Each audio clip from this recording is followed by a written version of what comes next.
2 दिवस लागतील. पाणी ऑलरेडी कॅनल मध्ये येते, पण कसं फ्लो तुम्ही सोडायला तर लावू शकताय ना सर. आता जिथं भंडाऱ्या वस्तीला पाणी चालू आहे, त्याच्या अलीकडे 2 किलोमीटर पाणी मागतं. त्यामुळे तुम्हाला लगेच चालू अलीकडं 5 तास तिथं पाणी पोहोचायला लागतं. त्याच्या अलीकडे 5 तासावर पाणी मागतोय आम्ही. जिथं पाणी आणखी 5-6 तास पुढे जातं त्याच्या अलीकडे येऊन जाईल पाणी तिथे. कधी लगेच उद्या सकाळपर्यंत पाणी होईल. हा ठीक आहे, ओके. एवढे दिवस का नाही आलं पाणी? टेक्निकल काही अडचणी आल्यामुळे पाण्याचा फ्लो कमी येत होता. तरी जेवढं आता आपल्याकडे पाणी आहे शिल्लक, तेवढ्या याच्यात आपण जेवढं पाणी ओढता येईल, टप्पा क्रमांक 1 मधले पाणी जेवढं आपल्याला जास्त पुढे ओढता येईल तेवढं एक 2 पंप चालू करून आपण पुढे पाणी नेणार आहे. उद्यापर्यंत पाणी येऊन जाईल. उद्यापर्यंत योजनेचे काय दिवस असे आहे, काय ठरलेले आहेत का एवढे दिवस योजना चालू ठेवायची, किंवा किती TMC पाणी घ्यायचं, काय तसा आहे का विषय? नाही, मग योजना जोपर्यंत आपल्या धरणात पाणी आहे, जोपर्यंत आपलं फुटबॉल रिकाम होत नाही, तोपर्यंत आपण नक्कीच पाणी ओढणार आहे. बरं, मग तशा प्रकारचा काही इश्यू तर नाही ना? हे आवर्तन वर्षातून किती वेळेस किंवा किती महिन्यातनं किती वेळेस देता येतं? आपण साधारण 6 ते 7 महिने आवर्तन देतो बरं, वर्षातून. बरं, साधारणतः किती दिवसाचं होतं? 6 ते 7 महिन्यात आपण पावसाळी आवर्तन देतो, रब्बीचंही देतो 1, 2, 2.5 ते 3 महिने, उन्हाळ्याचे 2 महिने सरासरी देतो. बरं, आता या संदर्भात एक महत्त्वाचा प्रश्न असा आहे की या ठिकाणी आता संबंधित हे आंदोलकांनी निवेदन दिलेलं आहे. त्यानंतर आता आपण म्हणताय की उद्याही पाणी पोचेल, परंतु निवेदन देण्याआधीच आपल्या ह्या भूमिका का स्पष्ट होत नाहीत? आपली जी चारी होती लघु वितरण क्रमांक 1, तिथं ऑलरेडी पाणी सोडलेलं होतं. बरं, पण कसं पंपाचं काही टेक्निकल इश्यू आल्यामुळे पाणी तिथं पोहोचलं नाही. तुम्ही ह्या टेक्निकल इश्यू संदर्भात त्यांना बोलला होता का तुम्ही? हो, मी त्यांना फोनवर सांगितलं होतं. तरी आपण तो रिझॉल्व्ह केलेला आहे. बरं. आणि मध्यंतरी काय झालं, ह्या महिन्यात 7 ते 8 दिवस पंपाचा जरा मोठा घोटाळा झाल्यामुळे जे पाणी आपलं ऍक्च्युअल पोहोचायला पाहिजे होतं ते पोहोचलं नाही, ही अडचण निर्माण झाली खरी. तरी आपण तो टेक्निकल प्रॉब्लेम सॉल्व्ह केलेला आहे. कधी झालेला आहे? तो टेक्निकल प्रॉब्लेम सॉल्व्ह होऊन साधारण 1-2-3 दिवस झाले. सध्या त्याचं आलेलं पाणी चालू आहे. अजून पंपगृहातनं पाणी उपसून जेवढं पाणी आपल्याला नेता येईल पुढे मागणी केल्यावर तेवढं आपण देण्याचं कारवाई करणार. निवेदन दिल्यानंतर ते सॉल्व्ह झालंय का? नाही, त्याच्या अगोदरच सॉल्व्ह झालेला होता. संदर्भात का आपली काय भूमिका आहे? यांना उद्यापर्यंत पाणी देण्याचं आपण कारवाई करणार. बरं, हा प्रश्न काय आताच नाही, याच्या आधी पण हे असाच म्हणजे प्रश्न उद्भवला होता यांचा. हे यांच्या इकडे पाणी आलं नव्हतं म्हणून.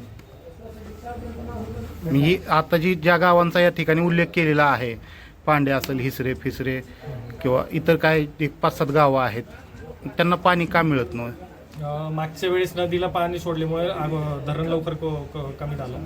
कोरडं धरणामध्ये तिथं पाणी पोचलं. यावेळेस पाणी धरणात बऱ्यापैकी शिल्लक आहे. जरी जेवढं पाणी शिल्लक आहे तेवढं आपण पाणी देणार आहे.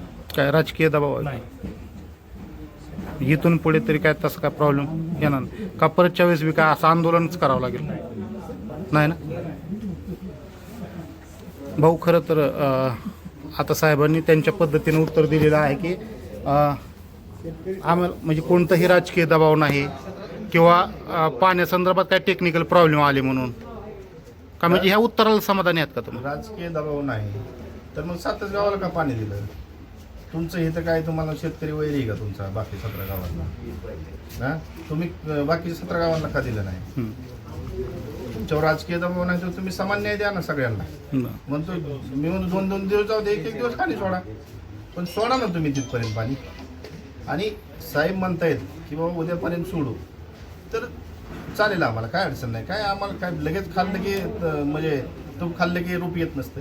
साहेबांनी उद्यापर्यंत वेळ मागितलं देऊ आम्ही. उद्या पाणी आलं पाहिजे आमच्याकडे, बस. तरी साधारणतः साहेब यांच्याकडे किती दिवस ती योजना सुरू राहील, म्हणजे पाणी किती दिवस सुरू राहील? जोपर्यंत आपलं धरण मोकळं होत नाही. नाही, पण ह्यांच्याकडे किती दिवसात, म्हणजे तसं काय आहे का ह्यांचे 5-6 दिवस किंवा 8-10 दिवस तसं काय? काहींची मागणी जोपर्यंत आहे तोपर्यंत मिळणार पाणी? साधारण आपण उद्या पाणी सोडल्यानंतर जोपर्यंत आपलं धरणाचं फुटबॉल रिकाम होत नाही तोपर्यंत जेवढं पाणी आपल्याला चालू राहील तोपर्यंत आपण नक्की देऊ त्यांना. काय भाऊ ह्याच्याविषयी आहेत तुम्ही समाधान? आम्ही पाणी आज मागितलं नाही, आम्ही पाणी मागतोय 2 महिन्यापासून. बरोबर. जसं आवर्तन चालू झालं, यांनी पत्र दिलंय, मला वाटतं आवर्तन ह्याचं चालू झालं 1 मार्चला. 1 मार्चला झाल्यानंतर मला वाटतं 8-4 दिवस गेले.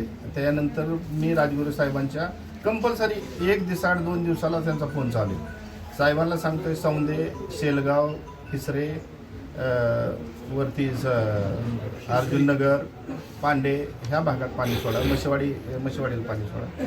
साहेब काय म्हणतात, आता गोटीला चालू आहे, ते संपलं की भाऊ तुम्हालाच पाणी देणार. मग त्यांनी ढकलत आता आपण बी थोडं ऐकलं पाहिजे. आज तुम्हाला समजा आमच्या भागात प्यायच्या पाण्याचा प्रश्न निर्माण झाला. ते जर पाणी मग गेल्या महिन्यात सुटलं असतं तर आमचं प्यायचं तरी किमान भागलं असतं. पिकाचं जाऊ द्या. तुम्हाला समजा आमचा इतका दुष्काळी भाग आहे. आज जर तुम्ही बांधावर गेला तर अक्षरशः शेतकऱ्याची पिकं करपून गेलं. मग त्या शेतकऱ्याला इन्कमच किती असतो? ते वर्षाकाठी 30-40 हजार रुपये कमवतो आणि 60-70 हजार रुपये त्याचं शेतामध्ये गेलेलं असतात. आणि ती पीक जाळल्यावर तो त्याच्या पत्रात काय पडतो? बरं तेच पाणी तुम्ही जर टायमिंगला दिलं असतं तर ती त्याच्या पत्रात पडलं असतं. त्याचा खर्च जरी निघाला असता किमान. म्हणजे अशा पोटी जगणं चालू आहे आमच्या भागातील लोकांचं. मग किती दिवस आम्ही अशा पोटी जगायचं? कारण आम्हालाही वाटतं ना की बाबा आमचे बागायत व्हावा. बागायत झालं तर तुम्हाला सांगतो आमच्यातली तुम्ही आमच्या भागात फिरा 70% पोरं बिगर लग्नाची. त्याला कारण फक्त तुम्हाला समजा आमच्या शेतात पाणी नाही. पोरगी देत नाही, ती पाहुणच येत नाही. तर नाही सत्य परिस्थिती तुम्ही येऊन बघा.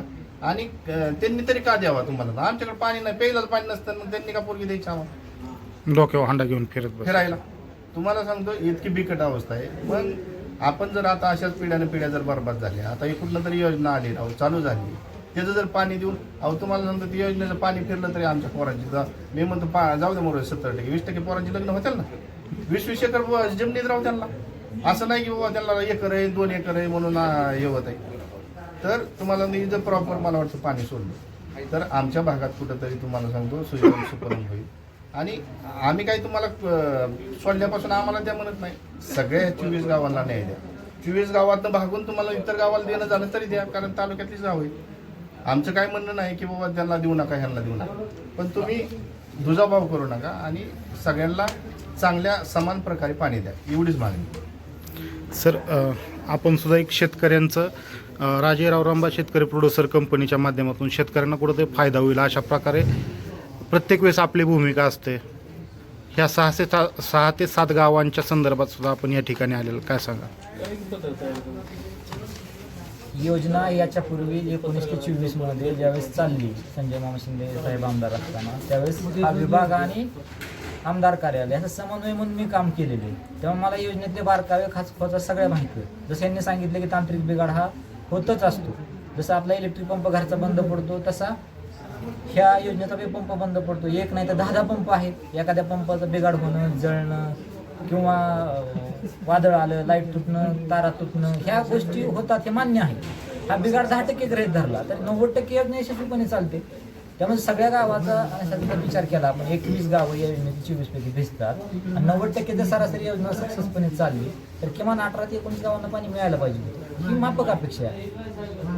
माझ्या गावाला मिळालं नाही, मला मिळालं नाही, मला हे वाईट आणि दुःख वाटणारच आहे. परंतु किमान 21 गावापैकी 18-19 गावाला जरी पाणी मिळालं असतं तरी आम्ही आंदोलन केलं नसतं. ठीक आहे 2-3 गावं राहिले तर आपण समजू शकतो.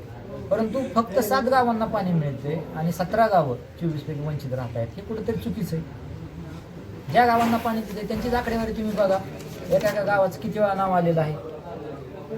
यांच्याच कार्यालयाचं पत्र आहे. 25 दिवस एका गावाला पाणी आहे. हेच पाणी एक दिवस दिलं असतं तर 24 गावाला 24 दिवस पाणी मिळत नसतं. तुम्ही आज जे कारण सांगताय चुकीचं कारण आहे. दिशाभूल करताय तुम्ही अधिकारी असून सुद्धा की तांत्रिक बिघाड झाला, पाणी पोचू शकलेलं नाही. आणि सत्तेचा जसा वाटा ठरलेला असतो तसं प्रत्येक गावाच्या लोकसंख्येनुसार त्याचं क्षेत्रफळ त्या गावाचं योजनेमध्ये त्याचा वाटा ठरलेला आहे. साडेसारखं गाव आहे की ज्या गावाचा खूप मोठा त्याग आहे योजना उभी करण्यामध्ये. 1689 हेक्टर क्षेत्र त्या गावाच्या योजनेमध्ये येते. त्या गावाला एक दिवस सुद्धा पाणी गेलेलं नाही उन्हाळ्या आवर्तनाचं. हा काय पद्धत आहे? मी फक्त माझ्या शेलगाव गावात सांगत नाही, मी बाकीच्या गावाची पण बाजू मांडतो. हे या पद्धतीने जी योजना चालते हे खूप चुकीचं आहे. देगाव योजनेचे पाईप जाळले जात आहेत, काम बंद पाडलं जाते, बंद नलिकेला विरोध होतोय.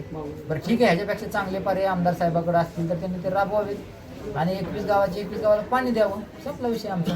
बाकी तुम्ही योजनेला विरोध करा, काय करा, हा तुमचा भाग आहे. तुम्ही प्रतिनिधी म्हणून तुम्हाला लोकांनी निवडून दिले, पण त्यांच्या अन्नामध्ये माती कालवण्याचं काम तरी किमान करू नका.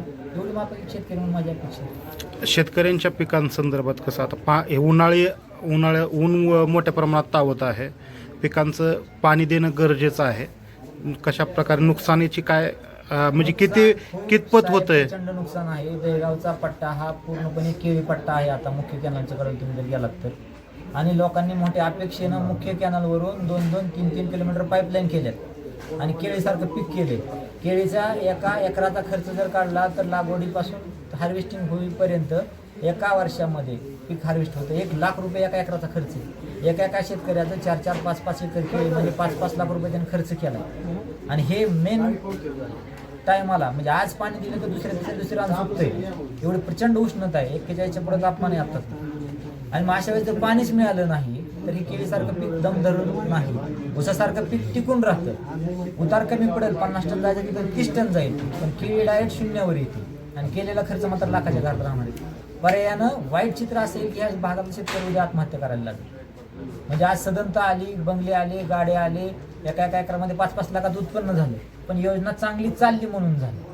गेल्या वर्षीपासून जे ग्रहण योजनेला लागले आणि हे असंच जर पुढे आणखी चालणार असेल तर मग ह्या शेतकऱ्याची अवस्था खूप वाईट असणार. आज राष्ट्रवादी काँग्रेसच्या वतीनं पाटबंधारे विभागाचं जे इथं कुकडी डावा उपसा सिंचनचं जे काय कार्यालय आहे या ठिकाणी आपलं ठिय्या आंदोलन सुरू आहे, काय सांगाल? साधारण 5 महिने आमच्या गुळशेडी गावातून पाणी मुख्य कॅनॉलने चालू होतं, परंतु आमच्या वड्याद्वारे गावातील 70% भागाला पाणी जाऊ शकतं. तिथून पुढे पांड्याला जाऊ शकतं आणि पांड्यातून मसिवाडी तळ्याला जाऊ शकतं. 5ही महिन्यामध्ये एकदाही पाणी सुटलेलं नाही. आमच्या म्हणजे माझ्या शेतात एक नाला आहे, त्या नाल्यातून आमच्या 70% गावाला पाणी जातं आणि तसंच पुढं जाऊन पांड्याच्या शिवारात जातं, तसंच ते पुढं मसिवाडी तळ्यात जातं.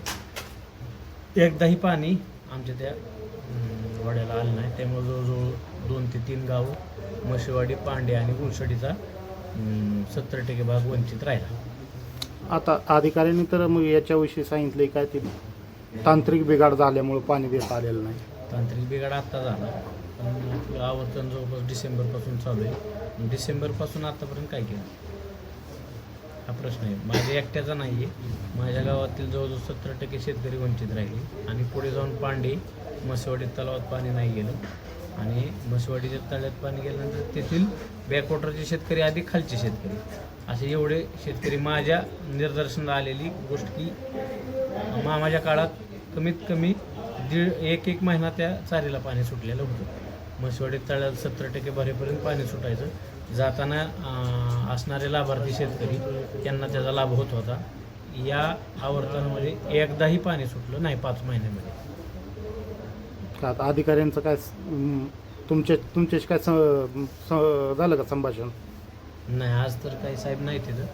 भरत भाऊंनी काय त्यांचा संपर्क केला असला तर काय माहिती. इथं तर आम्ही आंदोलनाला बसलो, पण इथं तर काय कोण नाही.